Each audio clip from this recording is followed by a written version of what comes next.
Bonjour à tous, comme ceux qui l'ont deviné grâce au petit jeu de la dernière vidéo, nous allons parler de Charlie Chaplin. Tu peux deviner le prochain personnage avec un petit jeu en fin de vidéo. Allez, place à l'intro.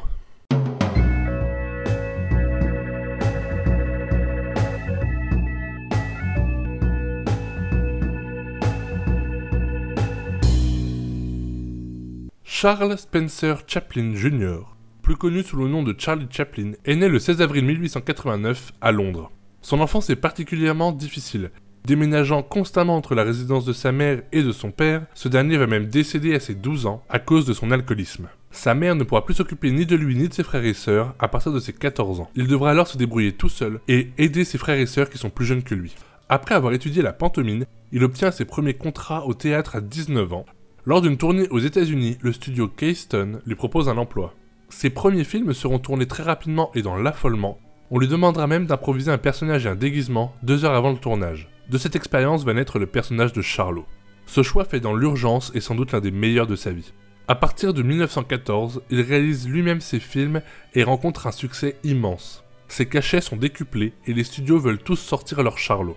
Alors que tous les acteurs et cinéastes se sentent exploités par l'industrie et se révoltent pour avoir de meilleures conditions de travail, Charlie Chaplin, avec le soutien et l'aide de nombreux acteurs, fonde la United Artists. Entreprise encore existante aujourd'hui mais pas sans peine, car elle est très instable, elle traverse le XXe siècle en réalisant plusieurs films avec un âge d'or dans les années 60, avec des films comme Opération Tonnerre en 65, film le plus notable de la United Artists avec 27 millions de dollars de bénéfices. En 61, on aura aussi West Side Story, avec 25 millions de dollars de bénéfices.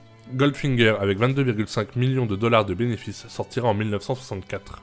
On remarquera dans ces 3 films 2 James Bond. Ils produiront aussi un James Bond appelé Bon baiser de Russie. Dans ces 3 films, l'acteur qui interprète l'agent secret anglais est Sean Connery. Un peu plus tard, l'entreprise se fera racheter par un autre studio. Un autre rachat par Sony va intervenir en 2005. Malgré les rachats et les difficultés, ils continueront à sortir des films au fil des années.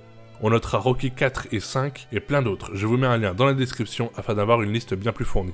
En 1919, après la Première Guerre mondiale, Charlie Chaplin vivra la naissance de son premier enfant. Premier d'une série de 11 enfants avec 4 épouses différentes. Aujourd'hui, il compte pas moins de 21 petits-enfants reconnus. 2 ans plus tard, à sa demande, sa mère va le rejoindre aux États-Unis et il lui offrira une vie de grand standing. Vie qui durera 7 ans avant la mort de cette femme, décès qui va grandement peiner l'artiste. D'abord simple sketch, l'univers comique de Chaplin devient teinté par les problèmes sociaux. Comme dans La Ruée vers l'or ou Les Temps modernes qui reste son œuvre la plus connue. C'est le dernier film majoritairement muet de l'histoire. Et la scène du restaurant, dont le lien est en description, sera la première scène parlante de Chaplin. Le film dénonce, sous le comique de situation, une réalité. Celle des ouvriers obligés de soutenir des cadences effrénées sur les chaînes de montage des usines de la production de masse. Le pauvre Charlot va même en perdre la tête. Dans le film, il poursuivra une femme dans la rue, armée d'une clé à molette, parce qu'elle porte des boutons ressemblant à des écrous. Film encore très reconnu aujourd'hui et qui fait partie des grands classiques de l'histoire du cinéma. Chaplin ne croira pas au cinéma parlant et il faudra attendre Le Dictateur en 1940, une satire de l'invasion allemande en Europe et une caricature du régime nazi. Le film est d'ailleurs interdit en Europe et ne sortira en France qu'en 1945, après la Libération. Le cinéaste dira à propos de ce film qu'il était très déterminé à le faire car selon lui, il faut se moquer d'Hitler. Même si une fois que les horreurs commises ont été dévoilées, il dira aussi que s'il avait su tout cela au moment de la réalisation du film, le film aurait pris une autre tournure. Il réalisera encore le film Monsieur Verdoux à partir d'un scénario d'Orson Welles qui s'inspire de l'affaire Landru en 1946. Puis son dernier film pour Charlot, Les Feux de la Rampe, en 1952 où Buster Keaton et lui illustrent la fin d'une époque, celle du muet et du noir et blanc. Il s'établira ensuite en Suisse suite à des accusations de collaboration avec le régime communiste de l'URSS et il sera harcelé par le FBI jusqu'à son départ des USA. Il tournera un dernier film en couleur en 1967, La Comtesse de Hong Kong avec Sophia Loren et Marlon Brando. Film qui ne rencontrera pas un grand succès. Charlie Chaplin décédera le 25 décembre 1977 dans sa résidence en Suisse. Sa carrière aura été récompensée de 3 Oscars, 2 d'honneur et 1 pour la meilleure musique de film. Le travail de Chaplin est encore aujourd'hui reconnu. En 1998, certains critiques en parlent comme le plus grand des artistes du cinéma qui ait existé. Ils en parlent comme une icône, un idole. Certains historiens spécialistes du cinéma en parlent comme un pionnier de la comédie en tant que genre de film. Et aujourd'hui, son personnage de Charlot est largement reconnaissable sans même avoir regardé un seul de ses films. Il est entré dans la culture, et cela pour longtemps. De plus, avec la United Artists, il fut l'un des premiers à montrer qu'un réalisateur peut être aussi producteur, ce qui a révolutionné la vision du cinéma.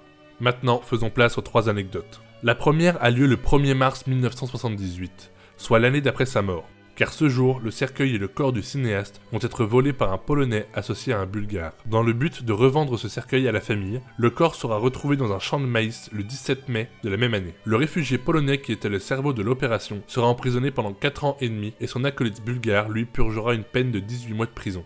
Pour la seconde anecdote, nous allons participer à un concours de sosie, où le cinéaste est décidé à participer, et ce de façon anonyme. Et pour cause, il faut être le sosie de Charlot, donc de lui-même. Et là où l'anecdote devient intéressante, c'est que Charlie Chaplin ne gagnera pas ce concours, et en sera même loin. Il sera au-delà de la 20e place.